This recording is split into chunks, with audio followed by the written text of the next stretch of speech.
Back to back hydro power कम्पनीहरूको चाहिँ IPO आइरहेको छ। तर सबै हाइड्रो पावर कम्पनीहरू चाहिँ एकै खालको हुँदैन। कुनैको मूल्य चाहिँ 500 देखि 600 सम्म मात्र पुग्छ भने कुनै हाइड्रो पावरहरू 1800 देखि 1900 सम्म पनि पुगेका छन्। कालङ्गा हाइड्रो पावर कस्तो छ र यसको मूल्य चाहिँ कति पुग्ला त आजको यो छोटो मिठो भिडियोमा चाहिँ मजाले बुझ्नेछौँ। कम्पनीले कालङ्गा गढ हाइड्रो पावर चाहिँ चलाउँदै आइरहेको छ। यो हाइड्रो पावर सुदूरपश्चिम प्रदेशको बझाङ जिल्लामा चाहिँ बनेको 15.33 मेगावाटको run of river type hydro power project हो। हाइड्रो पावरले गर्दा विकट ठाउँमा बाटो पुग्छ, रोजगार सिर्जना हुन्छ। त्यसैले सुदूरपश्चिममा यस्तो खालको हाइड्रो पावर बन्नु चाहिँ राम्रो हो। विक्रम सम्वत 2072 सालको चैतबाट लाइसेन्स लिएर बन्न सुरु भएको यो हाइड्रो पावरलाई बिजुली उत्पादन गर्न झन्डै 7 वर्ष लागेको थियो। कालङ्गा हाइड्रो पावर बनाउन कुल 433 करोड रुपियाँ चाहिँ खर्च भएको छ। यो 15.33 मेगावाटको हाइड्रो पावर भएकोले प्रति मेगावाट 28.3 करोड रुपियाँ चाहिँ लागत लागेको हेर्न सक्छौं। औसत अरू हाइड्रो पावर भन्दा यो हाइड्रो पावर चाहिँ महँगोमै बनेको हेर्न सक्छौं। तर भौगोलिक कठिनाई र भौतिक पूर्वाधारमा कमजोर भएकोले यो क्षेत्रमा हाइड्रो पावर बन्न मूल्य अलि बढी नै लाग्छ।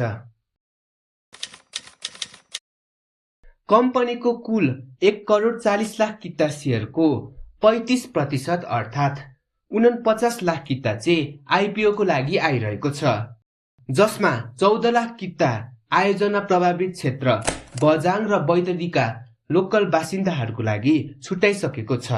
बाँकी बस्ने 35 लाख किता वैदेशिक रोजगारमा जानुभएको नेपाली, म्युचुअल फन्ड, कर्मचारी र सर्वसाधारण बीच चाहिँ बाँडिनेछ। हामी सबैलाई थाहा नै छ 10% अर्थात् 3,50,000 किता वैदेशिक रोजगारमा जानुभएको नेपालीहरूको लागि छुट्याइसकेको छ। म्युचुअल फन्डको लागि 5% र कर्मचारीको लागि 3% छुट्याइएको छ। अब बाँकी बस्ने 82% अर्थात् 28,70,000 किता चाहिँ हामी सर्वसाधारणको लागि यही जेठको 8 गतेदेखि जेठको 13 गतेसम्म चाहिँ आइपिओ खुल्नेछ।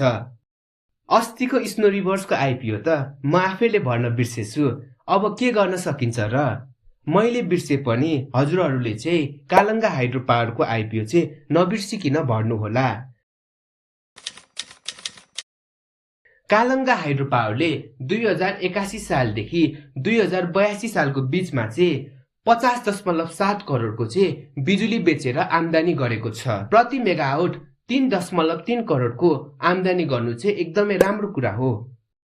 धेरै ऋण लिएर बन्ने भएकोले प्राय हाइड्रो पावरहरू चाहिँ सुरुमा चाहिँ एकदमै घाटामा हुन्छन्।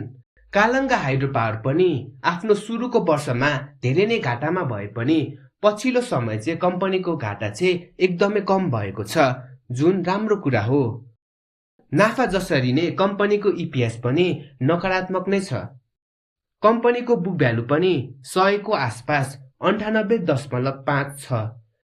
कालङ्गा हाइड्रो पावर कति पुग्छ भन्ने प्रश्नको उत्तर चाहिँ पछिल्लो समय नेप्सेमा लिस्टेड भएको हाइड्रो पावर कम्पनीहरूबाट चाहिँ बुझौँ है त। कालङ्गा हाइड्रो पावरको फ्लोटेड सेयर चाहिँ अलि बढी नै छ। धेरै सेयर संख्या हुँदा चाहिँ बजारमा सप्लाई छिटै नै आउँछ। त्यसैले यसको मूल्य चाहिँ 800 देखि 1000 को आसपाससम्म चाहिँ पुग्न सक्छ। आगामी दिनमा कुन कम्पनीको विश्लेषण लिएर कमेन्ट गरिदिनु होला। स्मार्ट लगानीलाई लाइक र सब्स्क्राइब गरेर माया गरिदिनु भएकोमा धन्यवाद।